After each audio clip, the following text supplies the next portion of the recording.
Hey guys, we're back from Printing United and we're tired. Tired, weary, peopled out. 10 total podcasts and you're about to see them. So, without further ado, roll that intro. Cheers.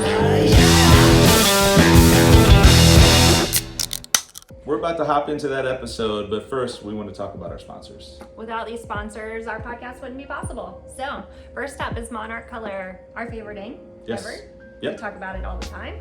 Yes, we do. It's very opaque, easy to use, easy to train your printers on, and it makes your printers' lives easier. So if you want to check out what we use and what a lot of people use in the industry, it just does what it needs to do, does what it's supposed to do. Check out monarchcolor.com. And if you're looking for a place to buy Monarch ink, that would be our friends over at Blue Ridge Screen Products. Aaron and Rebecca over there, they carry Anatol presses, GSF screens, Monarch Color ink. Yeah, they carry water base, all kinds of different things. All the supplies you need for your shop. They are experts, have a lot of knowledge, and they partner with your shop, not just sell you something. So check out Aaron and Rebecca at Blue Ridge Screen Products at blueridgescreenproducts.com. Use last call 10 for 10% off your order. That's right. And last but not least, Corchem. Corchem is a chemical company for screen printing chemicals. We found out at the Printing United that they do a lot more than that. Yeah, so I had no idea. Yeah, so check out Corchem.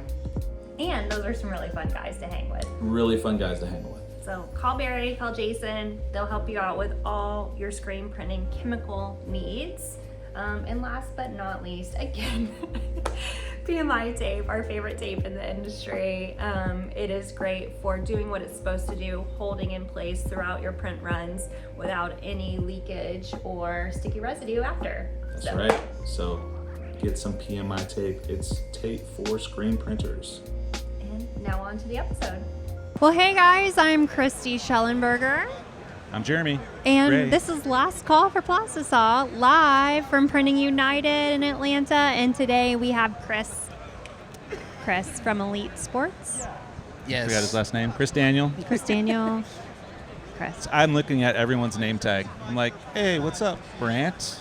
How's We it have going? met so many people today. Yep, we knew literally. you, Chris. Oh, but yeah. Well, that's the same way. I'm doing the same exact thing y'all are. the main problem is, though, I know people by Instagram handles. And Yeah, that's true. Nowadays, that's how it is. Yeah. What's up, boss babe? Yeah. Yeah, exactly. So, we have had a day. We have recorded 3-4 podcasts. You're our fourth today? This is our fourth today. Fourth today. Wow. So a lot of talking. Yeah. Lots of talking. Yeah. That's Not enough beer. not well, we have a beer with every podcast, so Saw the there's- cooler was running low. Do y'all need to? Yeah, we're gonna make a run tonight. Yeah, I was about to say. We But got- but Chris, we've got known you customers for a asking. while. We've Yep. known you. I met you in February at Jeremy's open house hosted by Anatol. And how long have you guys known each other? well, we met at Print Hustlers. Last was it November? 2 years ago. Yeah. Now it's been. I think it's 'cause that been was- 2 years. No, it's about 1 year. It's 1 year. Was Last it? year we were this time. Yeah. Last year we were this time. We were at Print Out in Hustlers. Fort Worth. Yeah. So it was a year ago. Did you But- take an ice bath? No. Okay. No, that was. I think that was Ryan and Brent and them. They actually did that at Made Labs. Oh, so, okay. Yeah. Yeah, One morning. But confused. yeah, we met out there, and really, I mean, we started networking at one of the. I don't know if it was the daytime show or the nighttime or at night. I can't remember. Yeah, I can't remember either, but I mean, That's it the was, crazy thing about their events is, for some reason, you can't remember because they feed you alcohol like crazy. Oh yeah, that, and I mean, it was like y'all's open house. We just walking around here, I met, saw Chad again, seeing Aaron, Yeah. again, and everything That's from fun. y'all's. It is so cool seeing everybody here. Oh yeah, Like, Yeah. I don't realize that I know that many people in the print industry, and then we walk around here, and I'm like, I know you. It's pretty cool. yeah, And that's true. You were one of the rare people that stuck around both days to the show. There were several people that actually stuck around, but for both days of our open house. Mm-hmm. Yeah. But yeah, I mean, what's it like flying out to these events? I know that you obviously live here locally now, Yeah. so, but flying out to these different events, are you finding value in it for your shop? Yeah, so like one thing I like about flying out and seeing other people's shops is, taking little tidbits of something from each shop and taking it back and trying it out, seeing what works best for us. So like that's kind of how we've kind of made our, a little bit of our systems and processes, but there's still a work in progress. But it's just, that's one thing I've liked a lot about it. And with me only being in the industry for a little over 2 years now, just continuously learning at all of these shows and events and everything. So Yeah. Yes. Sure. So we know a lot about you, but for the podcast listeners, can you explain who you are, how you got into printing, your ideal clientele, all of it? Yeah. So originally born and raised in North Alabama, grew up playing sports. Then after high school, baseball took me down to Columbus, Georgia. Down there, didn't even realize that I would end up knowing who Amber Massey is down in Columbus, Georgia. Now we're good friends, but ended up playing baseball down there. Was an accountant. For about 5-6 years, and then basically got tired of sitting behind a computer screen and not talking to anybody. So Yeah. it about drove me nuts. Then it was the summer of COVID. Family friend, they own the shop that we currently own now. She was like, hey, getting older. She was late 50s or so, early 60s. She was ready to get out of it. So she was like, hey, I'd like to sit down and talk with you and Callie about, possibly taking over. So we sat down. Me and Callie sat down and talked about it. I was like, oh, yeah, that'd be good. Probably about 3 years when I'd be, interested. Well, about 6 months later, she came to us and she was like, no, it's like I'm ready now. So we started that process. Process took about 6 months and took over in July of 2021 when there was nothing that you could buy in the apparel industry. So had to pivot and figure out what things to substitute for what items. So that was one thing that was a little bit crazy. So let me get this right though. Yeah. You're definitely doing apparel, but you're selling equipment too. Like you have No, we what's got the- out of the retail. Okay. So our you have a retail and you're no longer in retail? Yeah, our name's Elite Sports Embroidery and Screen Printing. Which was originally Elite Sports Georgia. Gotcha. It started out as a retail shop, and everything sold in store. Now we're fully custom. We don't do any All right. retail stuff off the rack. So Okay. yeah. That's awesome. And so buying a shop that's already in existence, I don't know if we've really had anybody on the podcast that didn't go into it with a family business, but doing that. Yeah, and acquiring a shop. What's that like? What is that like? How did you go about valuation of it? All of it. So I mean, it was a little bit having to learn a lot.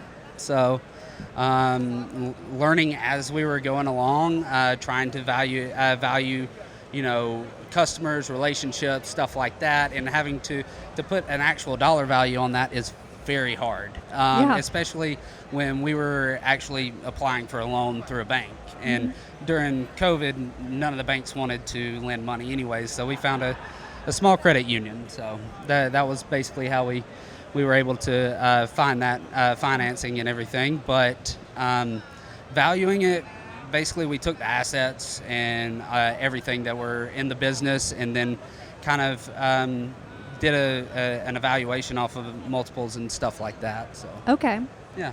And what kind of multiple did you give the business? Because I've researched it before, like what would be a good valuation number, and a lot of other industries it's published what the multiple would be. But for screen printing, it's not readily accessible. No, and nobody talks about it. That's the main Yeah. thing. It's like try and Google, screen printing shop, valuation, and everything's subjective. There's nothing. Yeah. Absolutely There's really nothing. And so, like, one thing we looked at, we looked at the customer base, we looked at the length of the customers, and then, like, as far as a multiple, we used like a 3 or 4 multiple on that, and that's on top of the net income. So that's how we kind of justified that, and and that on top of the assets. That's how we came up with our price. Your number. Okay. Yeah. That makes a lot of sense. And Jeremy, you had looked at buying another shop recently. Yeah. Did you kind of do the same process? Yeah, well, like when you were trying to evaluate it? Obviously, when you're doing it, you have to initially probably sign a non-compete or whatever, so that you can look at their books. Yeah, exactly. And that's the thing that's the tough thing. You need to have a team. Mm-hmm. I mean, it's one thing for us to look at it, but I'm looking at something I don't understand. You don't know what the behind the scenes are, so you have to get their accountant involved. You have to get an accountant involved. There's like things that you have to do to make sure that you're making a good investment. The bank's going to want to see it too. Yeah. Oh yeah. They're going to want to see 3 years of P&L. Mm-hmm. They're going to want to see the things that So, yeah, for sure. There's a lot that goes into it. Did you get down to the part where you were evaluating with a multiple and anything like that? No. No, we never got that far. Unfortunately, the business that we were trying to acquire was a little bit under. They were kind of going down, and so they were at the low part of their business, and we could not buy debt. So that was where you just had to make the decision not to buy debt. Okay. Or to risk buying that debt to have the other things. Yeah. And it just wasn't a good. The client base. Yeah, it wasn't a good fit for us at that point. So, Chris, when you guys went into evaluating customer relationships and the value of those relationships, did you contact individual clients, or how did you do that? We contacted some of the clients, not a ton, but a lot of it was relationship based throughout the community too. So when we took over and everything was signed and all that, there was a lot of stuff that we had to, we couldn't go in and just automatically raise prices just to do that. If we did, I mean, a lot of people would be turned off, and then you're kind of basically ruining those relationships. So a lot of the times we had to mend some fences, as any place does. So, I mean, it took some time, but I think after about a year or so, we kind of figured out who our real customers were, and then who we were going to target going forward, and everything like that. Okay. Yeah. So, who is your target client? Right now, our targets are like schools and small businesses. Sports, that's kind of our bread and butter. We do that all the time, and that's the nature of our name. Our name, a lot of people associate it directly with sports, even though a lot of our corporate customers they have become corporate customers through their little leagues, their youth sports and stuff like that. So when you do a good job, with a youth sports team, then all of a sudden the parents say, oh, well, where'd you get that done? Or where was this hat made? Or where was this jersey made? And then that's how the corporate side has kind of grown. It's a really interesting point to make, because that's how my business grew, Snatch and Run. It was through CrossFit primarily, but then everyone that does CrossFit either owns their own business or works corporate. So it kind of, my corporate clients came from there, like, oh, well, my gym shirt is nice. Let me get my corporate stuff there. That's true. So I like that it's happening with the sports teams for you too. Yeah. Yeah. Yeah, and so sports teams obviously is seasonal. So you got to have something to back that up in the non-seasonal times, especially when seasons are long. Oh yeah. And there's multiple sports. Do you guys do online stores at all or anything like that? Yeah, we started with Order My Gear. That's who the previous owner used for years, and so we just kind of took over that and figured that out as we went. And recently we actually switched over to Chipley. We just like their software a little bit better and a little bit customer facing with their inventory thresholds Okay. and stuff like that. So, yeah. I haven't heard of Chipley before. Have you, Jeremy? I have not. Yeah. We might need to look into it though, because we're kind of on the fence about Order My Gear as Yeah. well. And in my shop, we used Printavo merch, Okay, yeah. just because it's fully integrated. Mhm. But I think we are looking for something new. So Yeah. One thing that I like about Chipley is, so like, say you have a T-shirt online, say you're ordering it through SNS or Sanmar, so it directly links up with Sanmar. So when it goes out of stock, it takes that away. Oh wow! It doesn't that allow is them super nice. to actually Yeah. order that size. So Okay. you set the threshold, like I think ours is set as like anything from 100 items or less. It's not going to show that as available. So Yeah. that's one of the improvements that we've seen. So That's great. mhm. So I know you were an accountant before. Mhm. How is it moving from something completely different, like numbers, not really customer facing, Yeah. to running a screen printing shop? Well, it's been different. I'll say that. I mean, it's good and bad. So, like the fact of sitting behind a computer screen, I don't really do that as much. More customer facing. So, that part's always great. But also, trying to manage that customer relationship, and also making sure you're profitable with pricing, and looking at things and being like, well, I understand that hat's $20, but why has it always been $20? And why has the price increased for cost of goods sold, and we have an increased price? So Yeah. things like that. Yeah. It's you kind of look at it because it's a for-profit business. It's not Well, profit. and the truth be told about hats is, I think customers are quick to complain about how much it costs to embroider a hat and Oh, the yeah. cost of the hat, but then they go to lids. Yeah. Yeah, Go to yeah. Lids and pay $30. You pay $30 for the hat, Yeah, exactly. and then you want to embroider something on it, that's more. Yep. So now you're $55 in on something that you could have came to us and did for Yeah. a I mean, a 20, dozen of them. 25, Yeah, easy. 20. Yeah, Yeah. less than that. Yeah. Sometimes. So just depends on what you're getting, but yeah. So yeah, it's crazy. Same with T-shirts. People are just so quick to say, like, they'll go and get an expensive T-shirt, but then you price out a custom T-shirt for them, and they're like, Oh, yeah. well, I can go down the street, and I'm like, it's completely custom, and I know you would throw down $30 for a T-shirt Oh, at yeah. Target. Yeah.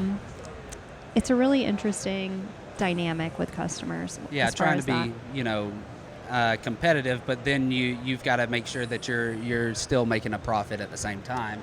Just because y'all have employees, we have employees. I mean, you've got to make a profit to pay them. So, what's your basis for making your pricing? Basis, we start off with just the cost of the shirt, and then go from there.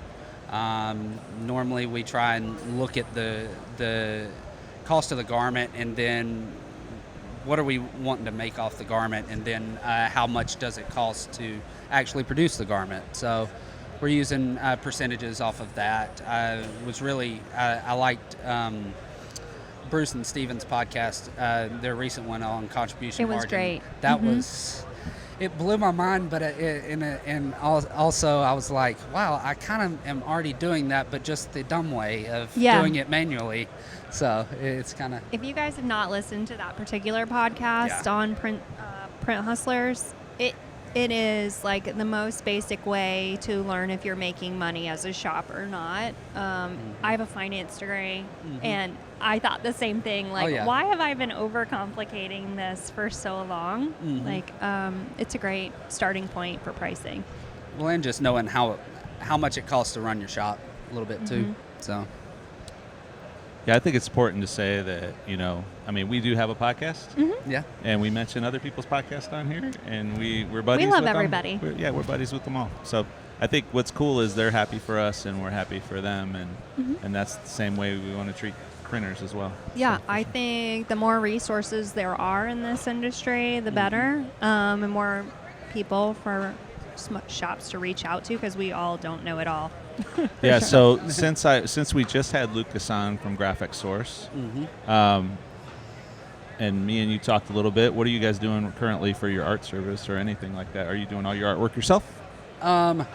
Do you have a Yes and no. Okay. I do. If it's simple artwork, I've basically taught myself how to run Adobe Illustrator and can do it that way. You separate yourself too? Yeah. Okay. Separate myself. Kind of taught myself from YouTube University. Yeah. And Yeah. So, I mean, Such a great university. Yeah, exactly. I mean, you can learn pretty much anything on YouTube, but no, we have a digitizer that, and I'm sure everybody gets called on every single day for them. Yeah. We've used them forever. They tried to jack up the price, and then we were like, well, we'll try somebody else, and then they came back down on their price. But they also do vectorizing work Okay, too. cool. So we'll use their vectorizing services every now and then, but for the most part, I do a lot of the artwork. So. Okay. Oh, wow. So how many people do you have working for you? What kind of staff are you running? Equipment are you running? So currently we have 5 employees. Started out with 2, grew to 5. Started out with 2 embroidery machines, a 4-head brother and a single-head brother. And now we have 15 heads of embroidery. That's awesome. With a 6-head happy.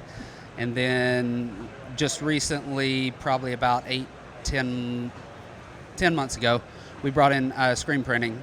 So we've got a manual Riley Hopkins 6.6. Okay. So I've seen you look at the Anatols. You've kind of looked at them a couple times. You've been to our shop. Oh yes, yeah. Thoughts on the Volt? Thoughts on are you looking to eventually move to auto? Yes.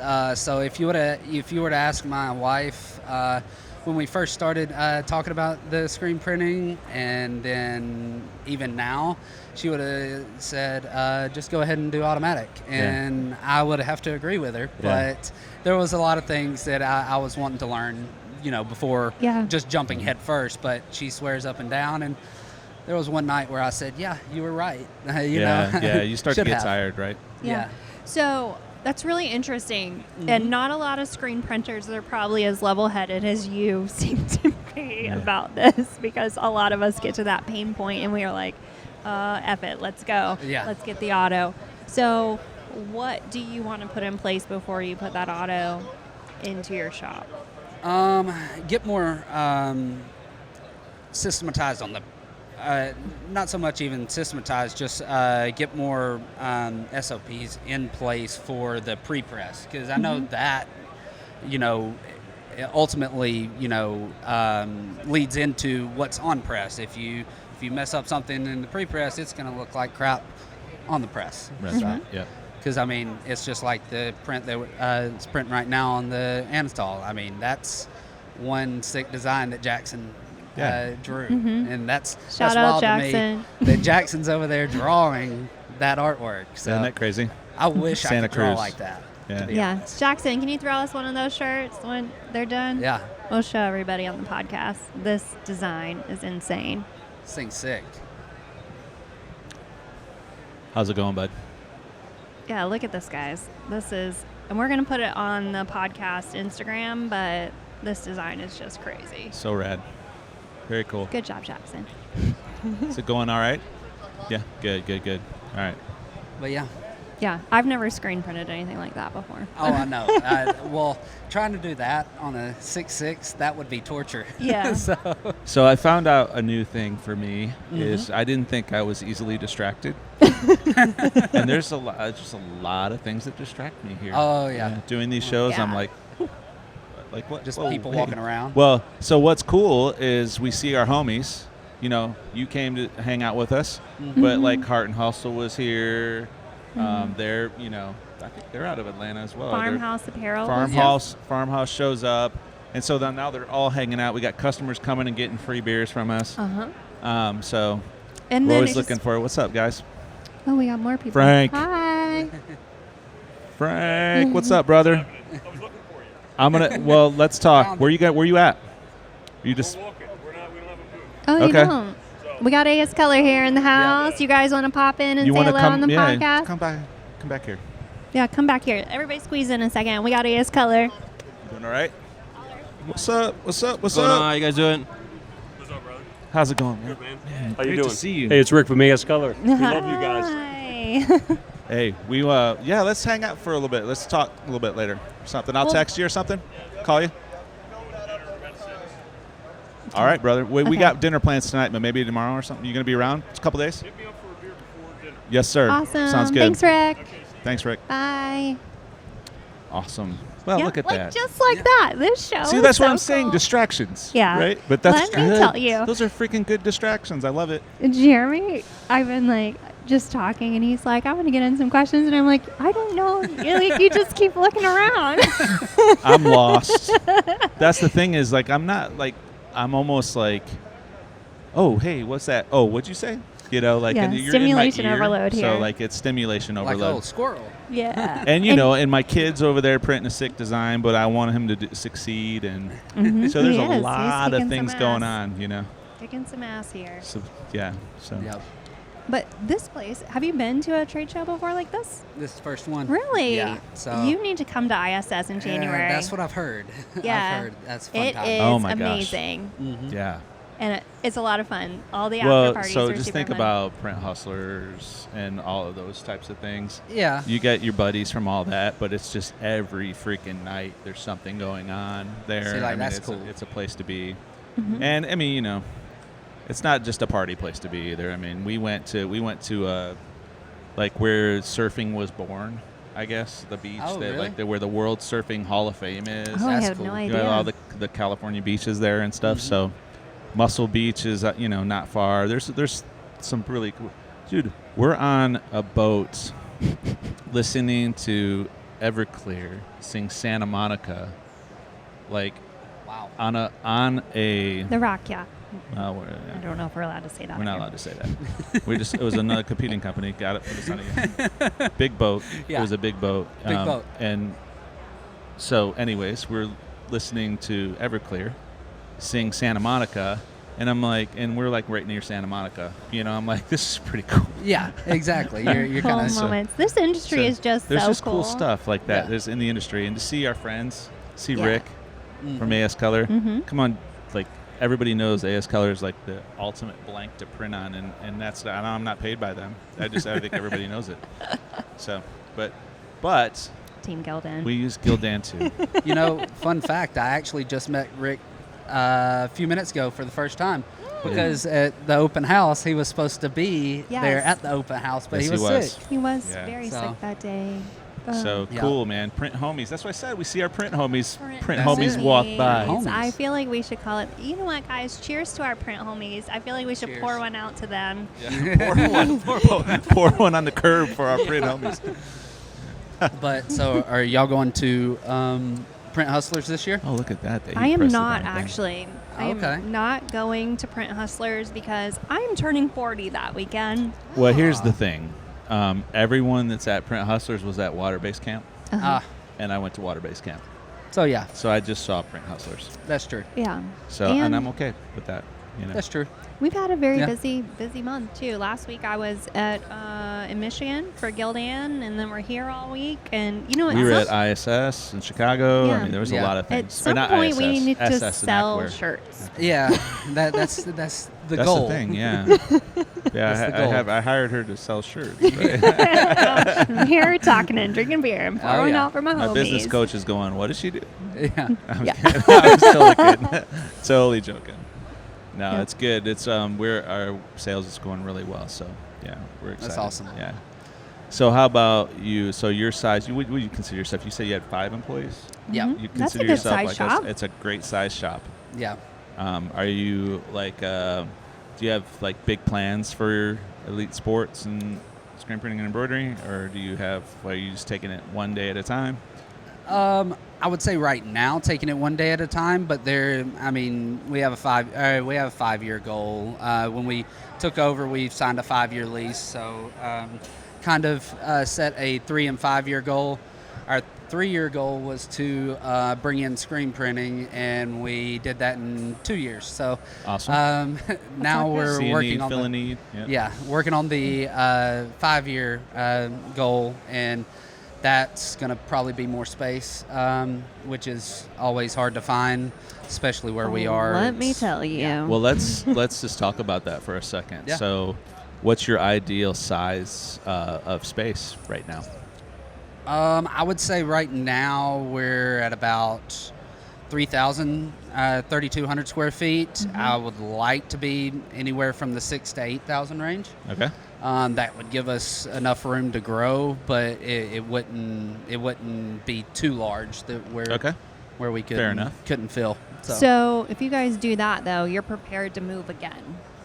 Oh yeah, that's the other thing is like it's one of those things where it's kind of like with a press. You don't want to buy just a 4-color 4-station press and then be limited to that, and then be looking at a 10-color next, and here in a few years then you have to move again. But no, haven't gotten that far, but I think once we start looking at the actual real estate, then we'll kind of look at that. So Okay. Yeah. Cool. what about y'all? Well, so that's the thing. So that's what I was trying to figure out is the ideal size, because so you start to consider that, and we're obviously going to have We're to expand. considering. And so you go, all right, well, what's our ideal size? Well, I say that if you have an ideal size in your head, add 3,000 square foot to that, because you're always going to regret not having more space. That's true. It's happened. I've moved 3 times. It's happened every single time. Yeah. So you just go, I'm good, and then you're not good. Yeah. And it happens very quickly. And it happens very quickly. So especially in this industry, you could grow pretty quick unexpectedly, and then all of a sudden, you're stuck in a lease, or you're stuck in an uncomfortable spot. So I would always say go bigger, right? But what is that? What does that look like? And obviously, it's got to make sense financially as well. So I think we're in the spot where we're at 550, 300 square foot or something like that. We're in a spot now where I'm like, we could double it and be comfortable. I think we need to probably triple it, then we could sublease it out. That's the one thing that we're looking at is maybe if we go 20,000 square foot, then we could sublease out some of it. I think and grow into it. 20,000 would be a good point, and then just have the plan to sublease part of the building out for a period of time until we grow into it. I just don't want to move and move and move. Yeah. I don't want to move. Yeah, that's for sure. So it's expensive to move. Yeah. we just talked to a shop that said they spent $100,000 in moving. Yeah. Ooh, that's a pretty penny. Yeah. So you start to move all the electrical and everything else, Yeah. and you're like, wow, okay. Yeah. He Well, goes, I and- don't wish that on anybody. Get the rights, get a bigger size, just go big. Yeah. Go big. Yeah. So you just have to do that. So that's what we're evaluating right now, what size we want, and then if we can find a building that fits that. And if we can't find a building, okay, like what does that look like? We're finding land, and then we're trying to build a metal building, but then we need to go around and look at shops and see what our ideal shop layout even looks like. Yeah. Because at that point, we can make what we want. Yeah. Yeah. Well, then you get to where get into that scenario of do I lease or do I buy? And like you were kind of saying, do we build? and We're stuff? we're buying next. We're Yeah. buying Yeah. next, or building Right. or buying, Yeah. one or the other. But Yeah, I think the buying is probably where it's at. Yeah. Honestly, if you can pull it off, I would say. But That's true. Then you can do whatever you want to the I the building. I Yeah. think there's a point though where if you think about like how all our shops have grown and stuff like that, there's a point where leasing makes sense until you know and you're comfortable with the pace that you're growing. And Yeah. then it gets to a point where like, okay, I'm going to be at this place for a while. Now I need to buy. And my business coach was like yesterday, he's like, you may be in a spot where you can get a large shell for pretty quick. Yeah. And if you get to the point where you have to go large shell quick, then you go large shell quick and you build out the shell, right? Yeah. And he goes, and there's plenty of those available and they're quick. But, because buying or even building a building is a year project. Yeah, So absolutely. so is what's your needs, So yeah, it would be great to find something existing that would work, and we could turn it into what we want. It's out there. Yeah. He said the deal of a lifetime comes around once every month. I Yeah. could see that. Yeah. I So- could see that. And for it's sure. a matter of if you take it and run, or if you just sit by the Right, wayside. but you can't justify that it's a deal of a lifetime, Yeah, exactly. right? And I'm like, okay, So, Yeah. I even thought that the other day when we were evaluating buying a new piece of equipment. It's like, oh, our shop needs this equipment really bad. And like, we justify it and everything like that. And I'm like, okay, cool. But then we get like 2 weeks down the road and I'm like, oh, but now we need another piece of equipment. We need and like, embroidery. And then I'm like, Yeah. oh, should we have waited on that piece of equipment to get this piece of equipment? But it's all like, what's It's the need all now? What's the relative, need now? yeah. What's the need What's now? next and what's next? Yeah, and even just talking part to of people growing. this weekend about like what they're putting in their shop next, like it's really interesting. Everybody's dealing with the same stuff. Oh, yeah. Like we all need and want to make our shops more efficient, but that comes in different ways. Whether it's pre-press, press, or Yep. after. Or even like on the sales training portion of it. Yeah. Like Because you there's a can't lot. print anything without sales. Yeah. So. Yeah, and so that's the growth. That's our growth right now is Yeah. sales, Mhm. Okay. Yep. because we Nice. we have more employees, so we have to sell more stuff. But so I'm not looking to add more machines. Yeah. I'm We need looking to- ramp it up. We can go to 2 shifts if we need to. Yeah. Yeah. But- It's been really interesting. I know we've talked about it briefly, but not too much. Me coming into Jeremy's shop and the sales, we were at this place for a couple of weeks when I first came on where we were booked out for like 2 to 3 weeks. And then all of a sudden now we're like, these printers have become more and more efficient the more they're at the shop. Right. And now it's just like, oh, we We're got to putting feed them. way more product Here you out. go. You need to. You need Well, to. and I think one of Yeah. our sales ladies was like, she was like, "Oh, you got to feed the dragon," and I'm like, "I don't know if I want to feed the dragon." Yeah. But I like keeping people busy, for Oh, sure. yeah. That's true. Yeah. But I think that's a cool problem to have too. Like your team is so efficient. Like we need to sell more. Oh, You yeah. know, like Well, and that's how the thing awesome. with us. I mean, we started out mainly embroidery, and then we were contracting everything out. So we focused on embroidery, Mm-hmm. and then we were getting more efficient, and so people would ask us how long for stuff, and the timeline would get less and less, and it would be like, oh, well, we're just a week turnaround right now, Mm-hmm. and that's when I'm sitting here scratching my head like, what are we doing in the next 2 weeks? Or, Yeah. Yeah. It's a little stuff like- scary, yeah. yeah. And so, Yeah. But I know it's there. oh yeah. It's there. Yeah, the and it's- pipeline is there. The pipeline's there. It's just like turn it on. Mm-hmm. You know. That's the beautiful thing about having outside sales now is that Yeah. we can turn it on. That's true. Just, How's you that know. been? Well, we haven't been able to get Christy outside Well, to do sales, but we do have another outside salesperson who has clients that she can call, right? Mostly Yeah. call on and just go, hey, here's and listen. A lot of her stuff is out of state, so we're Okay. doing beach community stuff, Yeah. so there's cool stuff that we're being introduced to that we weren't introduced to before. So Yeah, Nice. that's been So- really cool. Bringing my snatch and run clients over, that's been awesome. Also, just like Jeremy's shop has a really good high traffic from the road. People walk in every day there. And it's crazy. Like, That's why I just don't want to brand- move from there. That's the hard part Brand new too. customers just walk in all day long, and I'm like, how is this possible? Because I know. that's not how my shop was. Yeah. Okay. Yeah. I had to go get people or like reach out to them on Instagram or any of that kind of stuff. Isn't that So crazy? Yeah. it's a different beast for sure. Yeah, well, I think there's a church across the street, so I think people go to the drive past the church or go to the church Mm-hmm. and they're like, oh, hey, look at there's that place, Yeah. And then they are like later on that week they're in, Yeah. like, hey, I saw you driving to work, or I saw you driving to church, or I saw you driving to the store. So it is a busy road.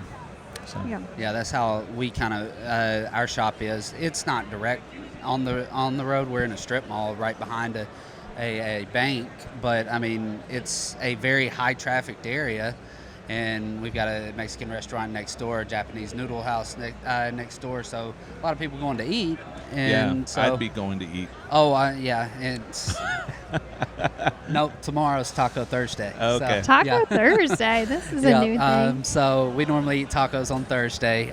But with that being said, like with embroidery, we probably easily on a given month, we've probably got anywhere from 20 to 30 new designs Yeah. that we're doing a month. And it's like trying to figure out if you want to stay in that area or kind of go more rural where you're a little bit out of the way and not as much foot traffic. So it's kind of, it's a good and bad thing. So, Chris, for your embroidery, I know you're really heavy into that. How do Yeah. you price your stitching and everything like that? So it is per stitch count. We go from 5,000 stitches as the minimum all the way up to 20,000. And my employees which when we took over the business from the previous owner, we immediately raised the prices a little bit because they were doing it for dirt cheap. So, and that's what we don't really want to be known as the cheapest shop. We want to be known for quality and a decent price. Like we don't want to charge people too much, not too little. But like our normal, like if you bring us stuff to do, you're starting at like $750. If we provide the garment, you're probably looking at about $6, something like that. Yeah, so you just And said that's people bring in stuff in. Yeah. How often does that happen for you? We have it sometimes. We try not to, but some of our customers, they like there's certain brands that we can't really get. They're Peter Millar. We deal with TPC Sugarloaf, which is right down the street from us. They're a massive golf shop, and I think they do over a couple $1 million a year in just their pro shop. Now, we don't embroider all of their stuff, but when we do, they bring it in, and I mean, it's $7.50 no matter how many you do. So Okay. So we've been struggling with that at our shop. Like Yeah. we have a lot of contract work and people bringing in stuff, and we're like, are we doing the right thing by bringing in outside garments? Because by the time we count through it, check the garments, make sure we're embroidering the right colors on the right things and all of that. I don't know what that sound is. There's somebody talking really loud, Yeah. so just talk really loud too. Yeah, I guess so. Okay. Ladies and gentlemen. So, weird story about that. We had 6 months into our owning the business and everything, we got a massive job. 450 some odd polos for a customer. I was getting married the next week after they needed them. Or no, I got married and then they needed them the week I was on my honeymoon. Okay. So get the polos in, and I get the job in, embroider it. The customer service person we had at front, she kind of landed the job. She communicated with them. She was the point of contact. So I said, you take it and run with it. So needless to say, we get married, go on the honeymoon, and I get back, and we didn't get the color shade of red approved. Oh, So, yeah, after I get back, I get the fun job of having to eat all of that because Oh, they my refused gosh. it. And so, and at that time, we did not use any kind of software. Okay. No, nothing. And so now, ever since that job happened, the next week we signed up for Printavo, as I know Yep. y'all use. That'll do Yep. it. And that happened, and so that made the switch. So Shop management software is critical, isn't it? Yeah, Yes. just keeping everybody communicating, everybody's on the same page. There's no need to not have the details in the job. And then also you can do your proofing through there and have people Yes. sign off on it, which is critical. yeah. So, And actually, Jeremy, when we first met out in Fort Worth, Yeah. you had briefly told me about a B&I group. Right. Yeah. So we actually landed our spot in our local B&I chapter from Printavo Cool. because they liked our system so much. Their seat was open, and the guy invited us, and so I started That's going. freaking awesome. Oh, yeah. So is it So- helping you guys out? Yeah, no, Yeah. it's helped out a lot. Only been in it for almost a year. January will be a full year, but I mean, it's been awesome just Yeah. networking. It's a and- lot of work. Yeah, it is a Networking's lot. a lot of work. Yeah. Yeah, Yeah. It's Takes got a- its highs and its lows. yeah. Takes a lot away from the shop, but it forces you to step back. I So feel. there's pros and cons to it all. the pro that I just got from it is that we just got randomly entered into a contest. It was called B&I Bonanza, and I didn't know I was entered into it. And so I won. And basically it was like, get somebody to come to the meeting. If they join, then, we'll stick your name in a drawing. Didn't know I was entered into the drawing. So I won a cruise. Oh, wow. So Congrats. I got pictures of me with drinks and Ivan Meisner, Oh, nice. the owner guy. Yeah. Or basically the guy that created it all. Exactly. So it was a really cool thing, but at the same time, we had 2 people in it. We had our salesperson in it, and then we have us in it. Or I'm in it, and it didn't work for our salesperson. Yeah. So we pulled that. So there's bonus. It's because you have to put in the work. So it's with anything you do. If you're not working at it, or if you're not trying too hard, you're not going to succeed. So it does have its pluses and its minuses. It's not for everybody, obviously. But yeah, I'm glad that So sometimes I recommend to do stuff, and then I regret recommending to do stuff because you're like, I tried it, it was crap. Yeah. But no, like we ran into a guy earlier, and he's like, hey, that whole thing about you should be friends with other shops? That doesn't work. And I was like, Works for us. Yours was fine. you gotta try. Yeah. You gotta be willing to do it. Yeah. So. Well, and to be genuine. So. Yeah. Right. And Exactly. just some people you meet aren't gonna be great. You gotta So work at like it. he might just have found one person Yeah. in his area that wasn't great. Yeah, that's like, true. and we all have them. We have people Yeah. in Charlotte that You gotta aren't try. great too. Yeah. You got But- to. Yeah. It's networking. We just ignore them. It's fine. So Chris, man, it's been so great to one know you, but then we don't see each other enough, and you're not No. too far away. So I'd love to come over and see your shop sometime. That would be awesome. Definitely. But at the same time, we met through a networking group or networking events, Print Hustlers. You guys got anything going on? Like, you got any plans for the rest of the year or next year? You're going to go to ISS? You're going to try the Long Beach thing? I'm going to try the Long Beach thing. If our year next year starts out like anything this year, I mean, it was January 2nd and the phone was ringing, so which is a good thing, but it doesn't give you that time to get away. Yeah. But the goal is to go out to ISS Long Beach and to hang out with some people out there. But this year we're wrapping it up with Print Hustlers. Actually, I've talked to my wife into coming out to Oh, Print cool. Hustlers. Awesome. So, Good. Yeah, because you've been yeah. coming solo. Oh yeah, no, and it's good, and I don't mind talking to people, but it is good having somebody. My with wife's kicking herself for not going to ISS. Oh, Long yeah. Beach, Long Beach, yeah. She wants to go this year though. Yeah, she definitely wants to go. So, yeah, it's great. It's actually great for your wife. Can you It's- imagine it's what's great going to for business. happen? Like the shop's going to go rogue. Me, you, Jackson, and Jill all at ISS. Oh, we'll figure it out. That's why we got employees. We could just have. Yeah, we'll figure it out. It's all good. True. Yeah. You see So how calm he is? that's why. It's This is why we're good partners. 'Cause I'm like, Oh, it's yeah. going to burn down. Jeremy's like, no, it'll be fine. It'll be fine. Just, It'll be fine. yeah, it'll be fine. So, all right. Well, I'm out of beer. You I'm know very how it close. is. You're very close. So, let's wrap it up here. We good? Yeah, Um, I'm out Chris, now. how can people reach you? They want Through Instagram, we're Elite Sports Threads, and through our website, elitesportsthreads.com, and then info@elitesportsthreads.com.